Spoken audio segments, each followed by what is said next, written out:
오늘 본문은 재림을 대비하는 자에게 관한 예수님의 비유로서 하나님께서 맡기신 사명에 대한 충성을 강조합니다.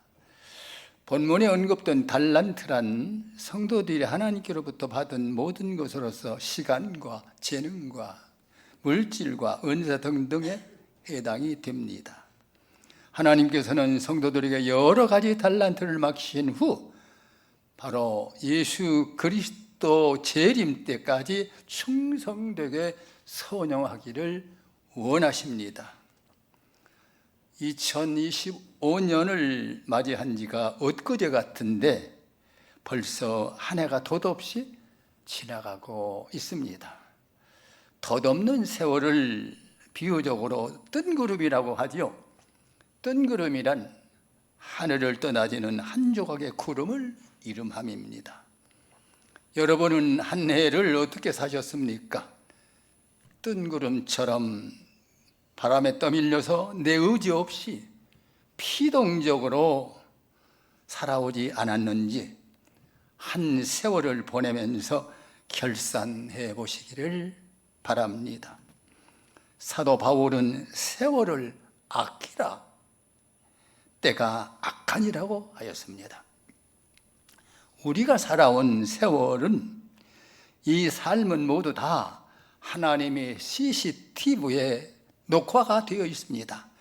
그래서 예수님이 재림하실 때, 그 예수님 앞에 설 때 바로 그 녹화된 것을 보시고 우리들에게 판단을 내리십니다. 이제 앞으로의 남은 생은 뜬구름처럼 살아서는 안 되겠습니다. 성령의 인도하심 따라서 나의 뜻을 성령님께 맡기고 세월을 살아야 할 것입니다. 여기 세월을 아끼라 하는 헬라 원어의 뜻은 기회를 살아 또는 기회를 잡으라는 의미입니다. 우리는 기회를 어떻게 잡을 수 있을까요? 그리스의 어느 옛 도시에 가면 중앙에 우뚝 선 동상 하나가 있습니다. 이 동상은 그 유명한 조합가 류디지프라고 하는 사람이 주전 360년에 만들어진 것으로서 앞머리에만 머리카락이 있고 뒤에는 깎아머리고 그리고 발에는 날개가 달린 형상을 하고 있는 괴상한 동상입니다. 그리고 동상 아래쪽에 다음과 같은 문답으로 그리스어로 기록되어 있습니다. 누가 그대를 만들었지? 류디푸스. 그대 이름은? 내 이름은 기회. 왜 날개가 발에 있지? 땅 위로 잽싸게 날아가려고. 왜 앞에만 머리카락이 있지? 내가 오는 대로 사람들이 나를 쉽게 잡게 하려고. 왜 뒷머리는 없지? 내가 떠난 후에는 아무도 나를 잡을 수 없도록 하기 위하여. 이렇게 기록이 되어 있습니다. 자, 이렇게 기회란 눈 깜짝할 사이에 누구에게나 찾아왔다가 갑니다.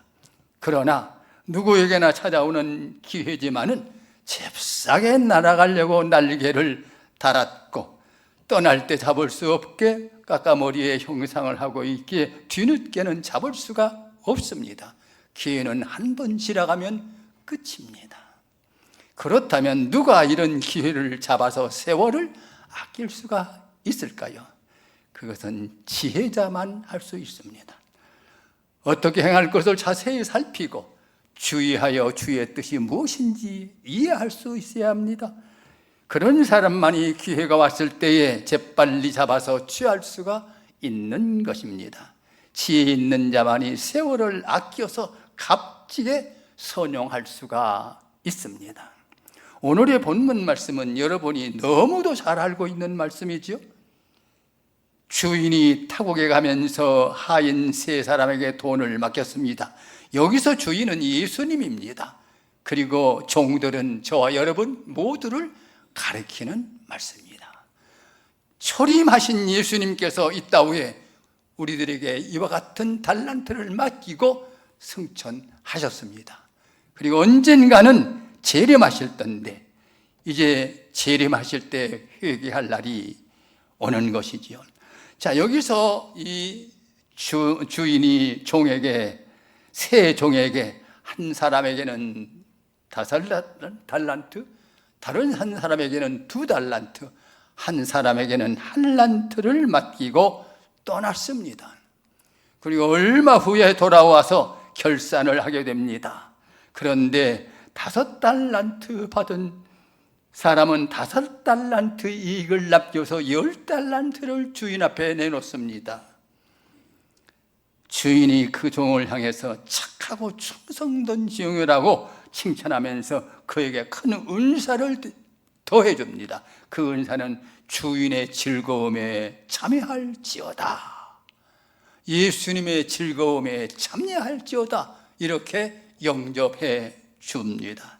자, 2달란트 받은 사람도 2달란트를 남겨서 4달란트를 가지고 왔습니다.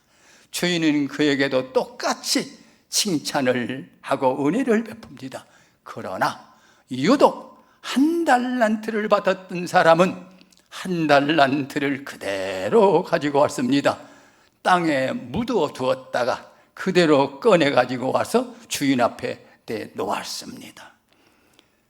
본전은 가지고 온 것이죠. 그런데 주인이 그 종을 보자 악하고 게으른 종이라고 책망을 합니다. 저는 이 말씀에 조금 의문점이 있습니다. 물론 게으르다는 것은 사실입니다만은 악한 것 같지는 않아요. 세상에는 본전까지 잘라먹고 안 내놓은 사람이 얼마나 많습니까? 근데 본전을 가지고 왔는데 이 사람 보고 악하다고 하는 겁니다. 그러나 성경 본문을 잘 살펴보면 이 종이 왜 악한지 그 이유를 알 수 있습니다.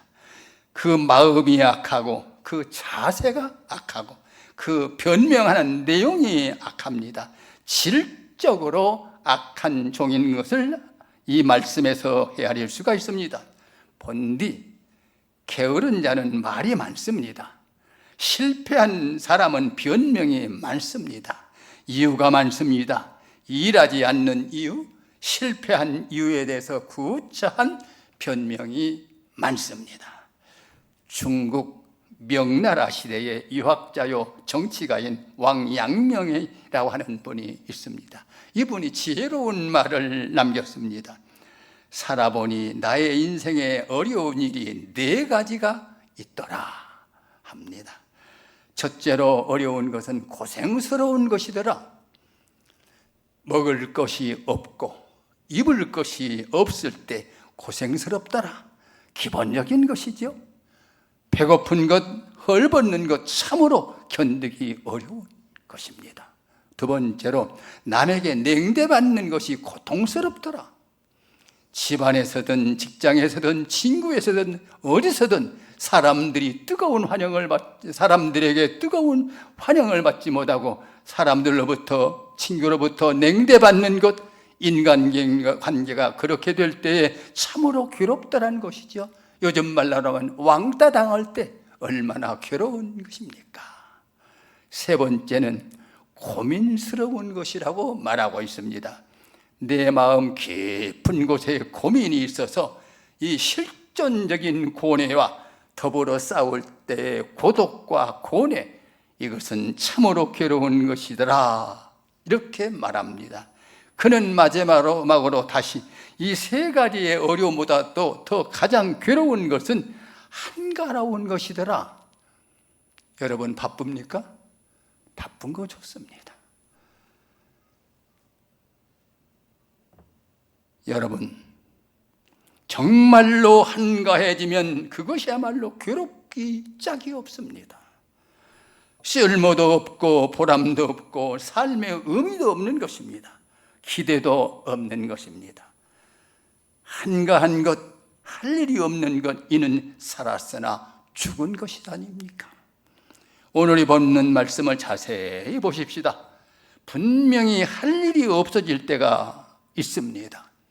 할 일이 없어지는 것 자체가 심판이라고 분명히 말씀하고 있습니다.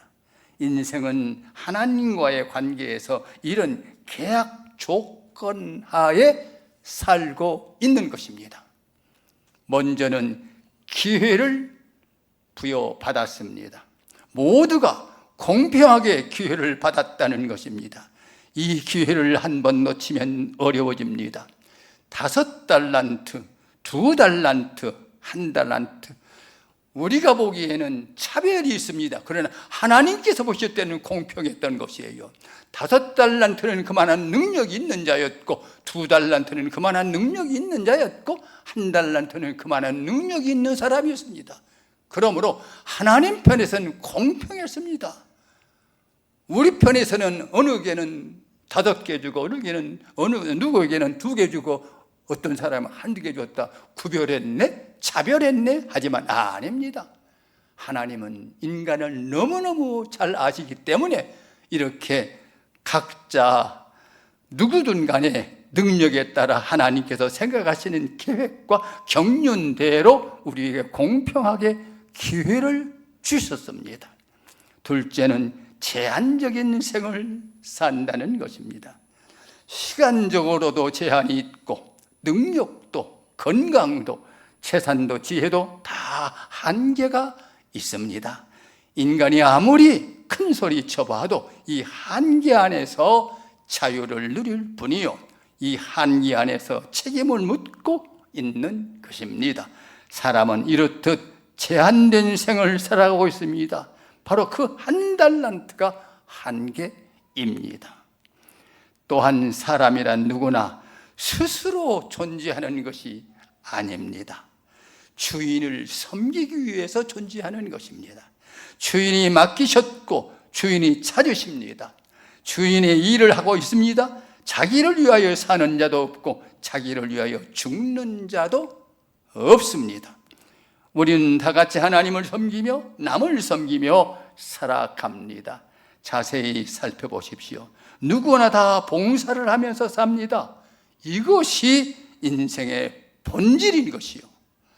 그런데 봉사한다고 하는 생의 본질을 모르고 스스로 사는 줄로 알아서 봉사 받으려고만 하는데 큰 문제가 있고 잘못이 있는 것입니다. 또한 사람의 모든 생은 모험입니다. 마치 장사하는 것, 농사하는 것과 같습니다. 우리가 수고를 합니다. 이것은 모험입니다. 모험 아닌 일이 하나도 없습니다. 자동차를 타고 도로를 달립니다. 이건 모험입니다. 사고 날까 두렵습니까? 우리는 자동차의 안전을 믿고 달립니다. 달리기 전에 정비소 가서 점검을 받습니다. 이제 안전할 거야 믿고 이 고속도로를 달립니다. 언젠가 신학대학원 방학이 되어서 교수 연수회가 충청북도 수안보에서 모이게 되었는데, 서울에서 최차로 존경하는 노 교수 한 분을 모시고 내려가고 있습니다. 그런데 이 어른 좀 겁이 있으십니다. 조금만 달려도 이 교수 천천히 가 계속해서 말씀하십니다. 사고라도 나면 어떡하려고 이래. 아무래도 제가 그 마음을 좀 안정시켜 드려야 할 것 같아요. 그래 제가 웃으며 말했습니다. 교수님, 제 운전 실력을 지금 못 믿어서 그랬으죠? 그리고 이 차 아직 3년밖에 안 돼서 쌩쌩합니다. 그리고 점검을 받고 왔습니다. 이 차로 지난 여름에 충남 당진, 전남 목포, 충북 제천, 경북 김천, 강원 삼척과 속초에 있는 개척교회를 무난히 방문하고 돌아왔습니다. 그러니 지금 수안보쯤 안전하게 못 가겠습니까? 만약에 사고가 나면 교수님보다 제가 큰 손해입니다. 왜냐? 교수님은 저보다 10수년 더 살았으니까 지금 가도 괜찮겠지만 저는 좀 할 일이 많이 남았지 않습니까? 그러니 하나님께 맡기고 편안하게 내려갑시다. 그랬더니 그제야 안심합니다. 그렇게 많이 다녔냐고 그래요. 여러분, 세상에 모험 아닌 것이 없습니다. 모두가 다 모험입니다. 생각해보면 모든 일이 다 모험입니다. 모험을 걱정해서 안 시키겠다고 어머니가 돌아보고 자꾸 따라다니며 간섭하다가 소위 마마보이를 만들어서 평생 동안 병신 노릇하는 사람이 얼마나 많습니까? 또한 오늘 본문을 보면 결산을 요구합니다. 얼마 동안 기간을 주었다가 얼마를 남겼느냐고 하고 결산합니다. 자, 이게 하나님의 심판대 앞에 서는 날이에요. 우리의 일생 산 것을 결산해야 할 때가 있다는 말씀입니다. 그리고 하나님께서 복을 주실 때에 가만히 보니까 충성된 자에게는 또 다른 기회를 복으로 주시고 충성되지 못한 자에게는 그 기회를 빼앗아가 버리는 것을 볼 수가 있습니다. 다시 한번 생각해 보십시다. 한 달란트 받은 사람 주인 앞에 나와서 변명을 늘어놓습니다. 마태복음 25장 24절로 25절을 보겠습니다. 한 달란트 받았던 자는 와서 이르되 주인이여 당신은 굳은 사람이라 심지 않은 데서 거두고 해치지 않는 데서 모으는 줄을 내가 알았으므로 두려워하여 나가서 당신의 달란트를 땅에 감추어 두었나이다. 보소서 당신의 것을 가리셨나이다. 잠언서에 보면 재미있는 말씀이 있습니다. 잠언서 22장 13절을 보겠습니다. 게으른 자는 말하기를 사자가 밖에 있은즉 내가 나가면 거리에서 지키겠다 하느니라. 잠언서 26장 13절을 보겠습니다. 게으른 자는 길에 사자가 있다, 거리에 사자가 있다 하느니라. 이 게으른 자는 꼭 이렇게 변명을 합니다. 밖에 사자가 있다는 식으로 꼭 안 될 일만 생각을 합니다. 될 수 있는 방향으로 생각하지 않고 안 된다는 방향으로만 생각을 하고 변명을 합니다. 만사를 주어진 능력, 기회, 지혜를 다 부정하고 가능성도 부정하고 할 수 있는 것이 하나도 없다는 것이죠. 하나님께서 우리 모두에게 할 수 있도록 주신 것이 있습니다. 그것을 우리는 할 수가 있습니다. 그럼에도 불구하고 할 수 없는 것만 생각하면서 못한다는 것입니다. 이것이 게으른 자입니다. 게으른 자의 변명입니다. 밀림의 성자로 알려진 알베르트 슈바이처 박사는 아프리카로 가서 일생을 그곳 원주민들을 보살피는 의사로 헌신을 했습니다. 고귀한 인생을 산 사람의 귀감이 되는 분이죠. 그는 95세에 세상을 떠났습니다. 그는 이런 말을 남겼습니다. 모든 병에 대한 가장 효과적인 약은 그가 할 일을 가졌다는 것을 알게 하는 일이다. 그가 할 일을 가졌다는 것을 깨우쳐주는 것이 모든 약보다 낫다는 겁니다. 이 말은 곧 내가 할 일을 가졌다는 것을 모르는 사람의 병을 고칠 약은 없다는 이야기입니다. 스스로 소망을 버린 자에게는 100가지 약이 소용이 없습니다. 할 일이 있다는 것을 알고 할 수 있다는 것을 생각하는 신념의 사람에게래야 약도 효력을 내는 것입니다. 스스로 생을 포기한 자는 구제불능입니다. 우리는 이것을 깊이 생각해야 합니다. 자, 우리에게는 하나님께 주신 능력이 있어요. 모든 사람에게 있습니다. 할 일이 있습니다. 오늘 내가 해야 할 일이 있습니다. 살아있는 그 존재 뜻이 내가 할 일이 있기 때문에 사는 겁니다. 내가 할 일이 아무것도 없을 때는 하나님 불러가 버리죠. 살아있는 자는 모두가 할 일이 있기 때문에 살아있다는 것을 알아야 합니다. 이대로 내가 해야 할 일이 여기에 있는 겁니다. 믿음이라고 하는 것은 하나님께 대한 전적인 신뢰입니다. 하나님께 대한 전적인 위탁 행위입니다. 위탁하는 의지요, 위탁하는 마음이 믿음인 것입니다. 그러나 인간적으로 볼 때는 철저한 모험입니다. 하나님께서 아브라함에게 말씀하십니다. 갈 바를 알지 못하는 아브라함에게 고향을 떠나라 하십니다. 내가 지시할 땅으로 가라 하십니다. 아브라함은 이 말씀을 따라서 고향 땅을 등지고 정처 없이 길을 떠납니다. 어디로 가라시는 것입니까? 그 정처 없는 나그네 길, 참으로 커다란 모험입니다. 모세에게도 그러해서 하셨습니다.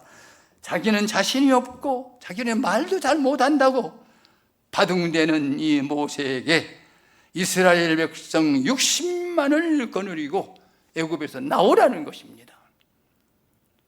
그리고 40년 동안 광야에서 헤매고 가나안으로 인도하는 그 생활이 인간적으로 생각하면 대단한 모험입니다. 신앙은 이런 차원에서 엄청난 모험이라는 것을 알아야 합니다. 모험을 싫어하는 사람은 하나님을 믿을 수가 없습니다. 믿음은 문자 그대로 모험입니다. 한 달란트 받았던 사람은 주인 앞에 와서 책임을 전가하고 있습니다. 변명만 하고 있는 것이 아닙니다. 환경이 어떻고 조건이 어떻고 그렇게 변명합니다. 이 사람은 결과를 또한 걱정하고 있습니다. 주인은 충성만 원하시는데 이 사람은 결과를 생각하고 있는 겁니다. 여러분, 우리 주님은 우리에게 어떤 사람이 어떤 결과를 가져오라 하지 않았습니다. 충성만 해라 합니다. 충성만 다하면 되는 겁니다. 그리고 결과는 하나님께서 이루시는 것입니다. 그런데 이 한 달란트 받은 사람은 충성은 하지 않고 결과만 염려하고 있습니다. 원래 결과란 하나님께 있는 것입니다. 여러분, 농사하는 사람이 가을에 추수를 생각합니다마는 그 결과는 농부가 생각할 수가 있는 문제가 아닙니다.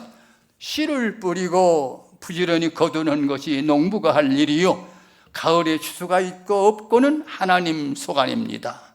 농부의 소관이 아닙니다. 여러분, 우리가 자녀를 키웁니다. 내가 위에서 기도하고 가르치고 정성을 다할 뿐이지 이 아들을 어떤 사람으로 만들겠다는 이 망상은 정신 빠진 사람이에요. 그건 부모가 할 일이 아니야. 이 아이가 어떤 사람이, 결과적으로 어떤 사람이 되는가는 내 책임이 아니야. 하나님 책임이야. 내 책임은 이 사람은 선하게, 잘되게, 돕고, 기도하고, 그것만 우리가 할 수 있는 것입니다. 자녀들의 결과를 부모가 생각할 것이 아닙니다. 그건 하나님께 맡깁니다. 이게 바로 믿음이에요. 그런데 한 달란트 받은 이 사람은 내가 장사했다가 손해라도 보면 어떡하나? 안 될 거야. 나는 약하고 나는 좀 부족하니까 잘못할 거야. 이런 걱정을 한 것 같습니다. 그래, 이 사람 미리 안 될 것만 생각하고 안 될 것 같다고만 생각하고 땅에 묻어놓았다가 그대로 가지고 온 것입니다. 여러분, 이제 생각해 보십시다. 하나님께서 우리에게 주신 고귀한 은사를 땅에 묻어놓은 것이 얼마나 많습니까? 할 수 있었는데 하지 않았습니다. 갈 수 있는데 가지 않았습니다. 말할 수 있었는데 말하지 않았습니다.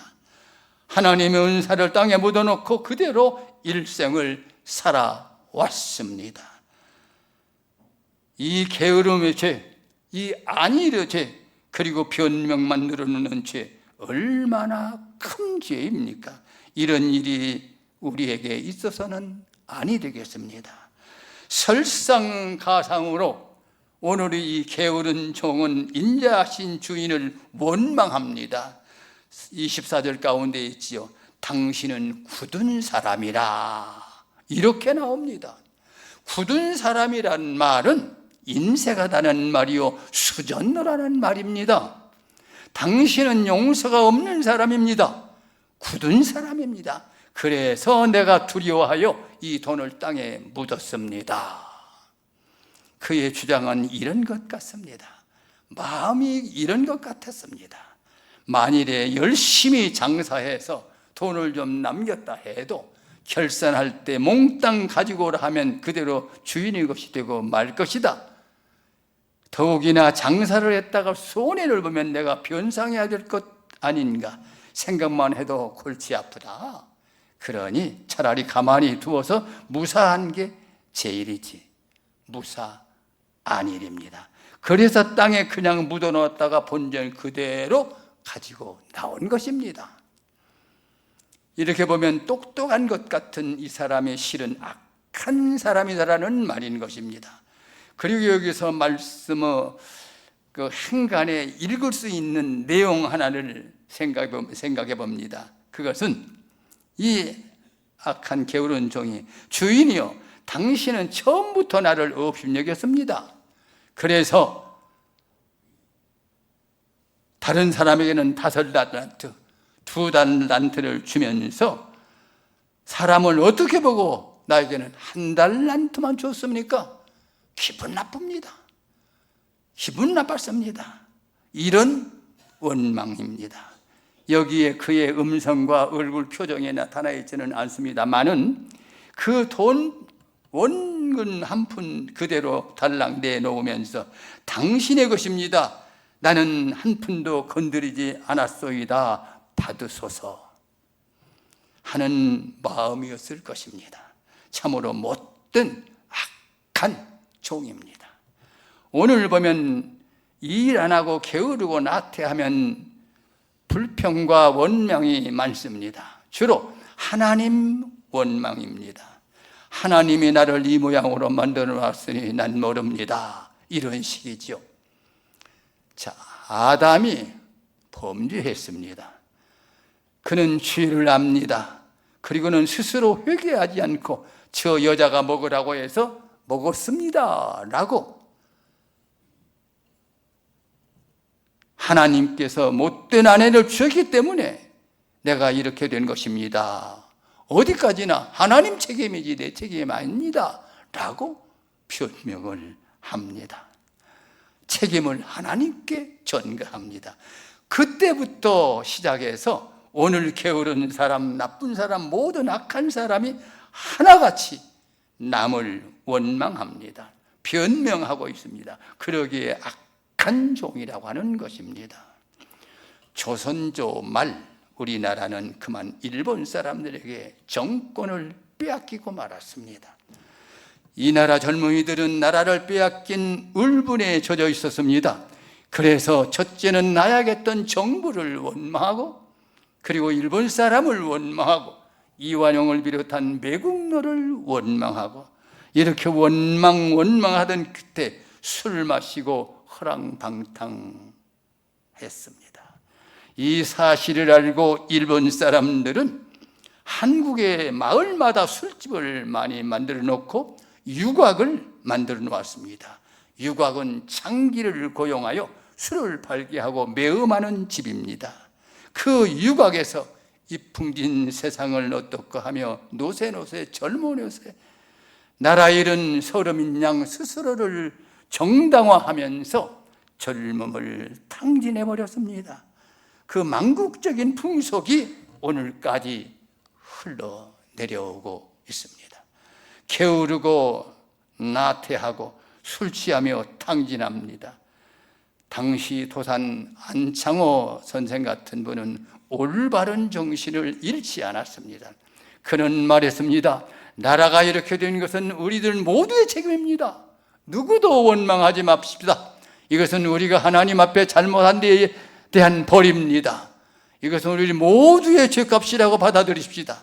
모두가 내 책임이라고 생각하고 성실할 때 광복의 날이 올 것입니다. 그런 거로 아무도 원망하지 말 뿐더러 못 배운 탓에 이렇게 된 것이니 모두들 배웁시다. 이제부터라도 공부합시다. 그리고 부지런하고 성실한 백성이 됩시다. 그렇게 할 때 광복은 속히 올 것입니다 라고 외쳤습니다. 도산 안창호 선생은 나라 잃은 백성들 앞에서 열심히 성실과 부지런을 가르쳤습니다. 나라를 사랑하는 길은 농사를 잘하는 길이요, 나라를 사랑하는 길은 열심히 공부하는 것이라고, 부지런히 일하는 것이라고 목이 터져라 외쳤던 것입니다. 그 어른의 그 큰 외침이 오늘도 그립습니다. 하나님께서는 게으른 자에게 벌을 내리십니다. 그것은 다시 일할 기회를 주지 않으십니다. 내가 기회를 박탈당하는 것은 기회에 있을 때에 게으르고 나태했기 때문입니다. 착하고 성실한 사람, 그래서 있는 자에게 더 주어서 또 다른 기회를 허락해 주시는 하나님이심을 우리는 여기서 알 수 있습니다.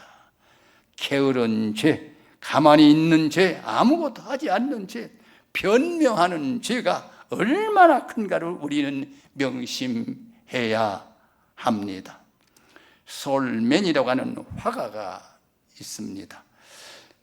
결혼하고 얼마 안 된 젊은 나이에 그는 중병에 걸렸습니다. 의사가 말해줍니다.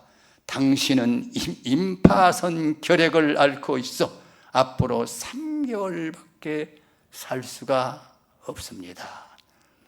그의 부인은 유명한 가수로서 지금 임신 중입니다. 아내에게도 미안하거니와 앞으로 태어날 아이를 생각할 때 죄스럽습니다.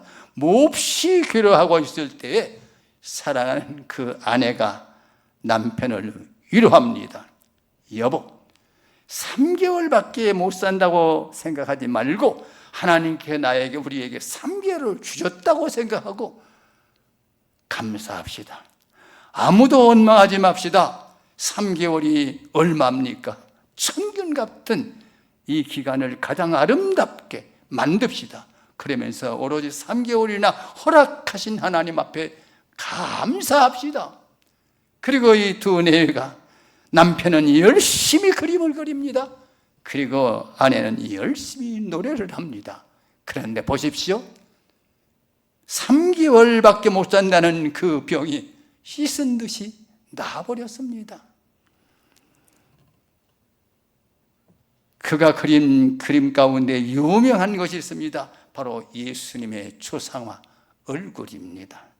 보통 화가들은 예수님의 얼굴을 그릴 때 되게 자비하신 얼굴, 아니면 고통받는 얼굴을 그리는데, 이 솔맨은 지도력 있고 강인한 인간성을 지닌 인물로 표현을 했습니다. 이 그림이 유명해서 수백만 장이 인쇄되었고, 오늘날도 그리스도인의 가정에는 웬만한 가정에 이 한 장씩 걸려 있습니다. 그렇습니다. 3개월이 어딥니까? 하루가 어딥니까? 한 달란트가 어딥니까? 그 말입니다. 모름지기 감사하며 착하고 성실하게 살아갈 것입니다. 악함의 반대는 착함이요, 게으름의 반대는 충성입니다. 자신의 나약함을 믿음으로 극복하고, 악함을 착함으로 극복하고, 게으름은 충성으로 극복할 때에 몇 달란트건 착하고 성실하게 감당할 때에 하나님께서는 큰 은혜로 역사하실 것입니다. 하나님께서는 충성된 자에게 더 큰 기회, 더 큰 은혜의 날을 허락해 주실 것입니다. 영혼교회 모든 성도들이 이 은혜를 받아 주님 오시는 날, 칭찬받는 성도들이 되시기를 축원합니다.